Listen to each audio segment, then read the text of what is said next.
أن نقول بيننا وبينكم السلف، بيننا وبينكم الكتب.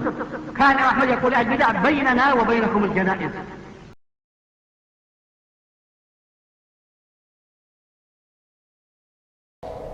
میرے قابل احترام بزرگوں، دوستوں، بھائیوں،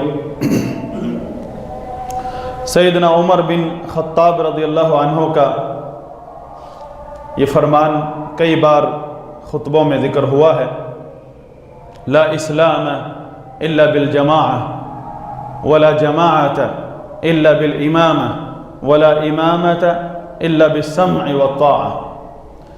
اسلام بغیر جماعت کے نہیں ہے اور جماعت بغیر حکمرانوں کے نہیں ہے، ولا جماعت الا بالامامہ، امامت کے بغیر جماعت نہیں ہے۔ مطلب جماعت کا معنی اگر اتحاد ہے تو اتحاد ایک ہی بات پر ہو سکتا ہے، وہ ہے حکمرانوں کی اطاعت پر۔ اگر کوئی ایسا حکمران نہیں ہے جس کی اطاعت مسلمانوں پر واجب ہو تو پھر اللہ کے نبی کا حکم ہے فاعتزل تلک الفرق، پھر سب گروہوں سے دور ہو جاؤ، جتنے بھی مسلمانوں کے تمہیں نظر آئیں، چاہے کوئی جہاد کی دعوت دے یا خلافت کی، کسی کی طرف مت رخ کرو۔ ولا امامت الا بالسمع والطاعہ، اور جب حکومت ہو تو پھر وہ مسلمانوں کی حکومت نہیں جب تک اس کی سمع و طاعہ مسلمان نہیں کریں گے، حکومت کی بات نہیں سنیں گے اور اس کی اطاعت نہیں کریں گے، اس کی بات مانیں گے نہیں، تو پھر کیسی حکومت، پھر کیسی امامت، پھر کیسی حکمرانی؟ اسلام کی شان و شوکت اسی میں ہے کہ مسلمان ایک حکمران کی اطاعت کرتے ہوئے زندگی بسر کریں، اسی میں اسلام کی عزت ہے، اسی میں مسلمانوں کی پاور ہے، جس کی طرف امیر المومنین عمر بن خطاب رضی اللہ عنہ نے توجہ دلائی ہے مسلمانوں کی۔ معاذ بن جبل رضی اللہ عنہ فرماتے ہیں کہ اللہ کے رسول صلی اللہ علیہ وسلم نے فرمایا 5 کام ایسے ہیں جس شخص نے بھی کیے، جس شخص نے بھی ان میں سے ایک بھی کر لیا، اللہ کے اس پر ضمانت ہے کہ اس کا اجر اللہ کے ہاں رکھا ہے۔ ایک وہ شخص جو کسی مریض کی عیادت کے لیے جاتا ہے، دوسرا وہ شخص جو کسی جنازے کے لیے نکلتا ہے، تیسرا وہ شخص جو جہاد پر جاتا ہے۔ اور یہاں ایک بات بتانا ضروری سمجھتا ہوں، بعض لوگوں نے سمجھ لیا ہے کہ جہاد کے لیے جماعتیں، تنظیمیں، یہی اسلام کا منہج ہے، بلکہ اس میں کہنے میں ہمیں کوئی بھی ہچکچاہٹ نہیں ہے۔ یہ منہج اگر ہم تاریخ میں جاتے ہیں ہمیشہ باطنی فرقوں اور خوارج کا رہا ہے کہ خفیہ ایک جماعت، خفیہ اور ایک امیر، اس کی اطاعت کے لیے لوگوں کو بلایا جاتا ہے اور جہاد اور خلافت کے لیے لوگوں کو ابھارا جاتا ہے۔ اور آج کفار نے قانون ایسا دیا ہے جس میں سب کو دفاع ملتا ہے۔ اسلام کے دشمنی میں جو بھی کام کرے گا، مسلمانوں کے خلاف جو بھی تحریک اٹھے گی، اس کو سپورٹ انٹرنیشنل قانون سے ملے گی۔ اور یہی اسلام کے منافی جو منہج لوگوں نے اختیار کیا ہے کہ اپنا ایک امیر مقرر کر لینا اور اس کی اطاعت میں ایک جماعت بنا لینا اور اس کے لیے پھر اس کے سائے میں اسلام کی خدمت کرنا، سمجھنا کہ یہ عین اسلام کا کام ہے، اس کو انٹرنیشنل لیول پر اس کو سپورٹ ملی ہے۔ اسی وجہ سے آج مسلمانوں کے ممالک میں یہ چیز آزادی کے ساتھ ہو رہی ہے، ورنہ کبھی یہ تصور میں بھی نہیں تھا۔ آپ 60-70 سال پہلے جائیے، آپ کو کوئی تنظیم نہیں ملے گی، نہ اہل بدعت کی نہ اہل سنت کی، سب کا امیر ایک ہی ہوتا تھا، حکمران۔ آج کیونکہ آزادی مل چکی ہے، حکمران بھی اس پر ایکشن لے نہیں سکتے، تو اس آزادی کا فائدہ اٹھایا ہوا ہے لوگوں نے، ورنہ یہ کام پہلے خفیہ ہوا کرتے تھے، آج آزادی سے ہوتے ہیں۔ بتا میں یہ رہا تھا کہ اہل سنت کے نزدیک جہاد وہ ہوتا ہے جو حکمران کی قیادت میں ہو، حکمران پالیسی بناتا ہے، حکمران قیادت کرتا ہے، اس کا اعلان بھی حکمران کرتا ہے، اور اس کے لیے لوگوں کو بلاتا بھی حکمران ہے، اور یہی اللہ کا حکم ہے۔ یا ایھا الذین آمنوا ما لکم اذا قیل لکم انفروا فی سبیل اللہ اثاقلتم الی الارض، تمہیں کیا ہو گیا ہے جب تمہیں اللہ کے راستے میں نکلنے کے لیے بلایا جاتا ہے تو تم اس حکم کو بوجھل سمجھ کے نیچے زمین کے چمٹ جاتے ہو؟ بلانے والا کون ہے؟ کوئی بھی آ جائے ہمیں بلانے کے لیے اٹھ کھڑے ہوں، ہم اسے پوچھیں گے تم کون ہوتے ہو جہاد کے لیے بلانے والے؟ بہرحال مجاہد فی سبیل اللہ شرعی اصولوں کے مطابق وہی ہے جو حکمران کی قیادت میں نکلتا ہے، چاہے وردی پہن کر، چاہے اس کے حکم پر لبیک کہتے ہوئے۔ دوسرا کام یہ ہے کہ وہ شخص دخل علی امامہ یرید تعزیرہ و توقیرہ۔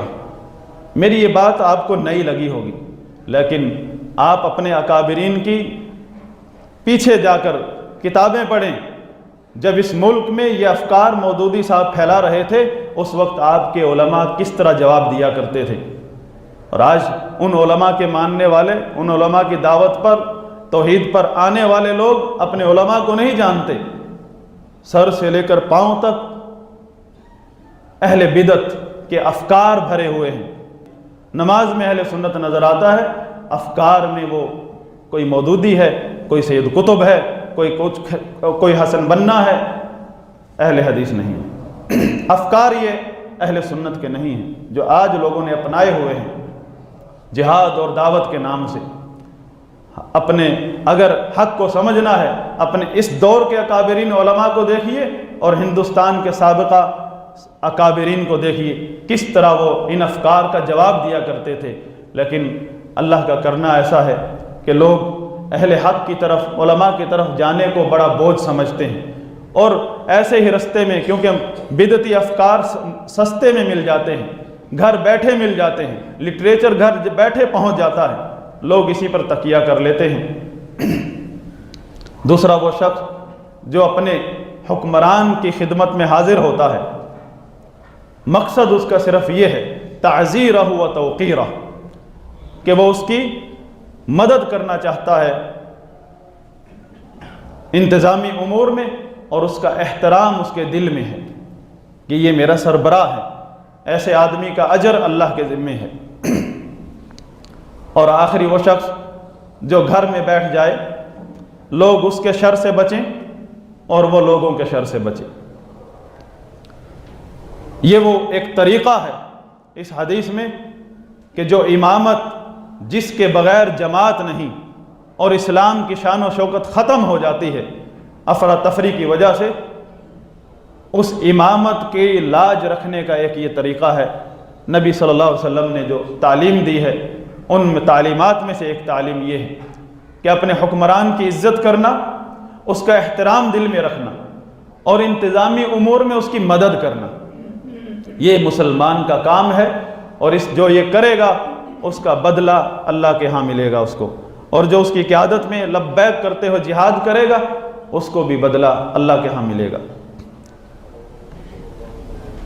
ابو بکرہ رضی اللہ عنہ فرماتے ہیں، میں نے اللہ کے رسول صلی اللہ علیہ وسلم سے خود سنا ہے، السلطان ظل اللہ فی الارض، سلطان اللہ کا سایہ ہے زمین پر، فمن اکرمہ اکرمہ اللہ، جس نے اس کی عزت کی اللہ اس کی عزت کرے، نبی کی دعا ہے اس کے لیے۔ ومن اہانہ اہانہ اللہ، اور جس نے اس کی بے عزتی کی، جس نے اس کی اہانت کی، اس کی رسوائی کی، چاہے ممبروں پر، اخباروں میں کالم لکھ کر، ٹی ویوں پر بیٹھ کر، اللہ اس کو رسوا کرے، یہ نبی کی بد دعا ہے۔ سلطان کیسا ہونا چاہیے، کیسا ہو سکتا ہے مسلمانوں کا؟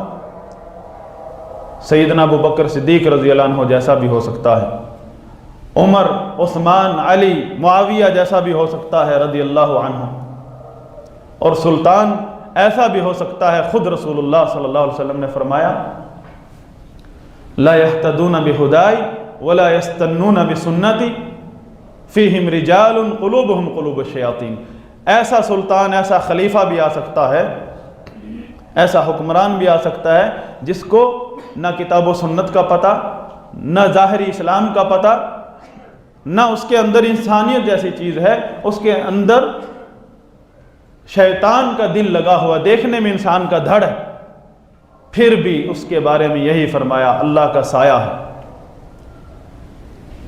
جس نے اس کی عزت کی اللہ اس کی عزت کرے. کیوں؟ مسلمانوں کا بڑا ہے. جیسے ہم ویسا ہمارا بڑا سربراہ. اگر ہم پکے مومن ہیں، جو کچھ بھی کرتے رہیں، اس کے بارے میں کیوں ایسا سوچتے ہیں؟ کوئی بھی ہو، جو بھی اس سیٹ پر بیٹھ جائے اس کا مقام بڑھ جاتا ہے، چاہے اسے جیل سے اٹھا کر لائے ہوں. جب یہ سیٹ ہے، اصل مسلمانوں کی کرسی کا مقام ہے. جو بھی اس کرسی پر بیٹھ گیا، چاہے وہ تلوار سے خلیفۃ المسلمین یا امیر المؤمنین کی گردن اڑا کر بیٹھ گیا ہو، جب جس کے ہاتھ میں باغ ڈور ہے اس کا مقام ایسا ہے شریعت کے اندر کہ جس نے اس کی عزت کی اللہ اس کو عزت دے، جس نے اس کی رسوائی کی اللہ اس کو رسوا کرے. نبی کی بد دعا ہے. کیونکہ جو حکمرانوں کو اپنا ہدف بناتے ہیں، ان کی جتنی بھی جد و جہد ہیں، تحریکیں ہیں، جہاد ہے، اس کا سب سے زیادہ فائدہ اللہ کے دشمنوں کو ہوتا ہے، اسلام کو نہیں ہوتا، بلکہ نقصان ہوتا ہے. کیونکہ اسلام کی شان و شوکت اس سٹیٹ میں ہے جس کے اندر حکمران کی چلتی ہے. جب ہم اپنے ہاتھوں ہی سے اپنی سٹیٹ کو لاقانونیت کا گہوارہ بنا دیں گے تو اسلام کا قلعہ آسمانوں پر نہیں ہوتا، زمین پر ہی ہوتا ہے. اسلام کی شان و شوکت اسی سٹیٹ میں ہوتی ہے جس سٹیٹ پر حکمرانوں کی چلتی ہے. اور حکمران کیسے ہو سکتے ہیں یہ سب کچھ بتایا ہے نبی صلی اللہ علیہ وسلم نے. نیک سے نیک تر بھی اور بد سے بدتر بھی ہو سکتے ہیں. اس چیز کی پریشانی مت کیجیے، آپ اپنا فریضہ نبھائیے.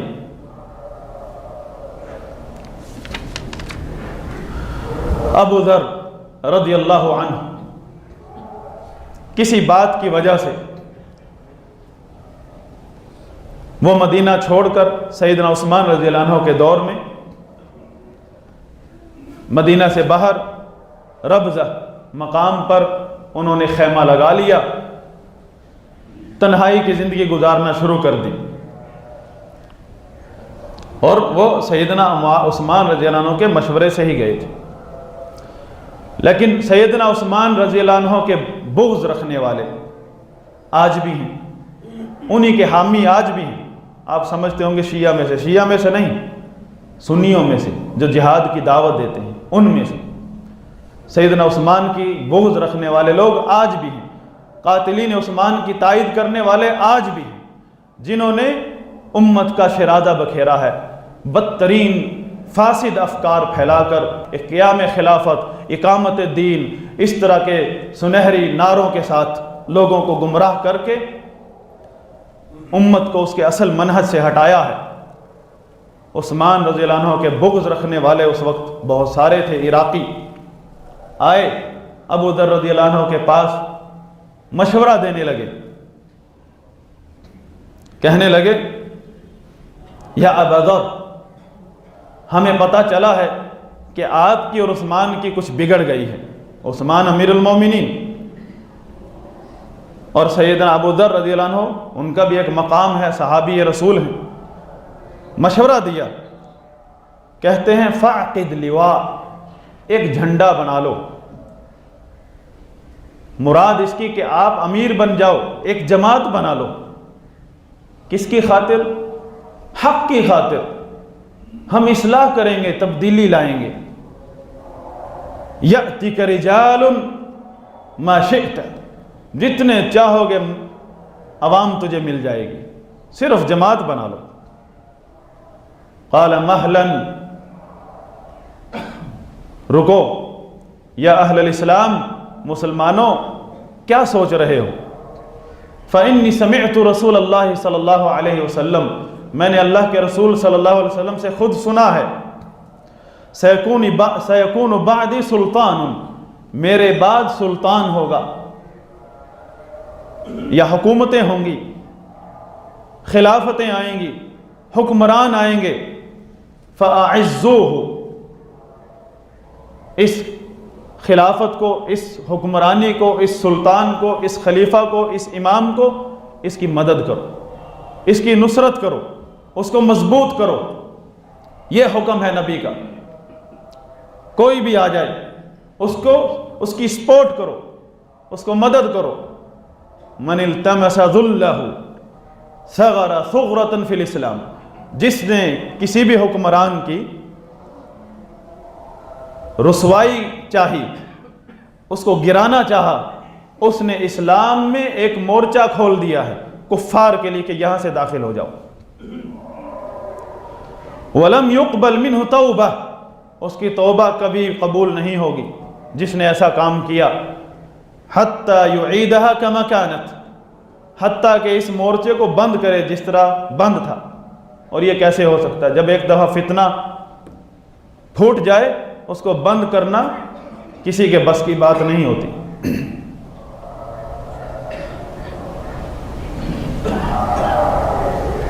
تو جو لوگ انصاف، عدل و انصاف، انقلاب، اسلام، اسلامی نظام، خلافت، جہاد، اس طرح کے نعروں کے ساتھ نکلتے ہیں اور ملک میں ملکوں میں مسلمان حکمرانوں کے خلاف ان کی برائیوں کو دلیل بنا کر یہ لوگ صرف چند آیتیں، چند حدیثیں پڑھی ہیں، ان حدیثوں کی روشنی میں اسلام کے دشمنوں کے یہ مددگار ہیں۔ صغر ثغرۃ فی الاسلام، صرف یہی حدیث لے لے۔ یہاں تو صرف یہ تھا کہ وہ ایک حکمران کی رسوائی چاہتا ہے، اور یہاں تو بہت کچھ محاذ کھول لیتے ہیں لوگ، کبھی کسی پارک میں، کبھی کسی چرنگی پر، کسی روڈ پر، اور کھل کر پوری دنیا میں کوریج ملتی ہے ان کو۔ کس کے خلاف؟ حکومت کے خلاف۔ ہم پاکستان کے خلاف نہیں، حکومت کے خلاف، کیونکہ یہ حکومت جائے گی تو انصاف آ جائے گا۔ آپ کے گھر کے چوکیدار کو کوئی مار رہا ہو اور کہے میں آپ کے گھر کا نقصان نہیں کروں گا، میں صرف اس کا دشمن ہوں، سبحان اللہ، کیا منطق ملی ہے ہمیں، اور ہم نے بھی چپ کر کے سمجھ لی ہے،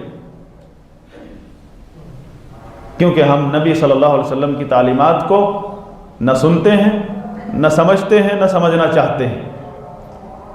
الا من رحم ربی، صرف کم لوگ ہیں۔ وَلَوْلَا فَضْلُ اللَّهِ عَلَيْكُمْ وَرَحْمَتُهُ لَاتَّبَعْتُمُ الشَّيْطَانَ إِلَّا قَلِيلًا، یہ اللہ کا فرمان ہے اس امت کو، اگر اللہ کا فضل اور رحمت نہ ہوتا تو تم تو سارے کے سارے شیطان کے پیچھے جانا چاہتے۔ سبحانک اللہم وبحمدک، اقول ما تسمعون واستغفر اللہ لی ولکم ولسائر المسلمین فاستغفروہ انہ هو الغفور الرحیم۔ زیاد بن قصیب العدوی کہتے ہیں کنت مع ابی بکرہ رضی اللہ عنہ، یہ تابعی ہیں، کہتے ہیں میں صحابی رسول ابی بکرہ رضی اللہ عنہ کے ساتھ تھا، تحت منبر ابن عامر، ابن عامر خطبہ دے رہا تھا، وعلیہ ثیاب رقاق، فقال ابو بلال، اس نے اچھے کپڑے پہنے ہوئے تھے پتلے ریشمی، فقال ابو بلال، ایک اور شخص ہے صحابی نہیں ہے، انظر الی امیرنا یلبس ثیاب الفساق، دیکھو ہمارے امیر صاحب کو، حکمران کو، گورنر کو فاسقوں والے کپڑے پہنے ہوئے ہیں، لوگوں کو بیٹھے ہوئے ارد گرد لوگوں کو کی توجہ دلانے لگا۔ صحابی رسول ابو بکر رضی اللہ عنہ نے فرمایا اسکت، خاموش ہو جا، سمعت رسول اللہ صلی اللہ علیہ وسلم، میں نے اللہ کے رسول صلی اللہ علیہ وسلم سے سنا ہے فرماتے ہوئے من اہان سلطان اللہ فی الارض اہانہ اللہ، جس نے زمین پر اللہ کے سلطان کی اہانت کی اس کو اللہ ذلیل کرے، رسوا کرے۔ اب یہیں سے سمجھ لیں کہ اس نے کس بات، کپڑے پہنے ہوئے تھے، حرام کا طریقہ تھا۔ ہم بھی یہی کہتے ہیں کہ ہم تو غلطیوں پر ٹوکتے ہیں، اور صحابی رسول کی سوچ دیکھیے، حدیث پڑھ کے، حدیث کو جو صحابی نے سمجھا ہے وہ حق ہے یا جو ہم سمجھتے ہیں؟ یہ حدیث ترمذی شریف کی ہے، یہ واقعہ ترمذی شریف میں ہے، حسن ہے، حسنہ الالبانی رحمہ اللہ۔ ابو درداء رضی اللہ عنہ فرماتے ہیں ان اول نفاق المرء طعنه فی امامہ، آدمی کا نفاق کا آغاز کہاں سے ہوتا ہے؟ جب وہ اپنے حکمران کے بارے میں طعنہ زنی شروع کرتا ہے۔ عبداللہ بن سبا یہودی جو اسلام کا لباس پہن کر سازش کے تحت آیا، اس نے بھی سب سے پہلا سبق جو ٹرک کے طور پر اپنے ماننے والوں کو سکھایا تھا یہی تھا، ابدأ بالطعن فی الامام۔ آغاز جو ہے اپنی دعوت کا کہاں سے کرنا ہے؟ آپ نے اپنے حکمران کے عیب کو تلاش کرو اور لوگوں کو بتاؤ، اور امر بالمعروف نہی عن منکر کا لباس پہن لو۔ ہم تو حق چاہتے ہیں، ہم تو انصاف چاہتے ہیں، ہم تو خیر خواہی چاہتے ہیں، ہم تو اسلام چاہتے ہیں، دیکھو لوگ کیسے آئیں گے تمہارے پیچھے۔ اور پھر کیا ہوا؟ بالآخر خلیفہ راشد عمر بن عثمان رضی اللہ عنہ کا قتل ہوا مظلومانہ۔ یہی اصول تھا جو آج اکثر دینی جماعتوں نے اپنایا ہوا ہے، اور سیاسی جماعتوں کا تو ہے ہی یہی عقیدہ۔ ابو درداء رضی اللہ عنہ فرماتے ہیں ایاکم ولعن الولاۃ، حکمرانوں کو لعنت کرنے سے دور رہو، فإن لعنہم الحالقہ، ان کو لعنت کرنا اجر و ثواب کو اس طرح ختم کرتا ہے جس طرح بلیڈ بالوں کو ختم کرتا ہے۔ دیکھو فاسق فاجر حکمرانوں کے بارے میں کیا کیا بتایا ہے، لیکن یہ کام مسلمان عوام کا نہیں ہے جو ہمیں، اور نہ یہ دینداری ہے جو ہم نے دینداری سمجھ لی ہے، اور نہ یہ اسلام ہے جس کو ہم ممبروں پر بیان کرتے ہیں۔ یہ عبداللہ بن سبا یہودی کا منہج ہے، یہ اسلام کے دشمنوں کی خدمت ہے، یہ اسلام کی شان و شوکت کو ختم کرنے کا ایک ذریعہ ہے جس کے لیے ہمارے اخبار، ہمارا میڈیا، ہمارے ممبر استعمال ہو رہے ہیں۔ وآخر دعوانا الحمد للہ رب العالمین۔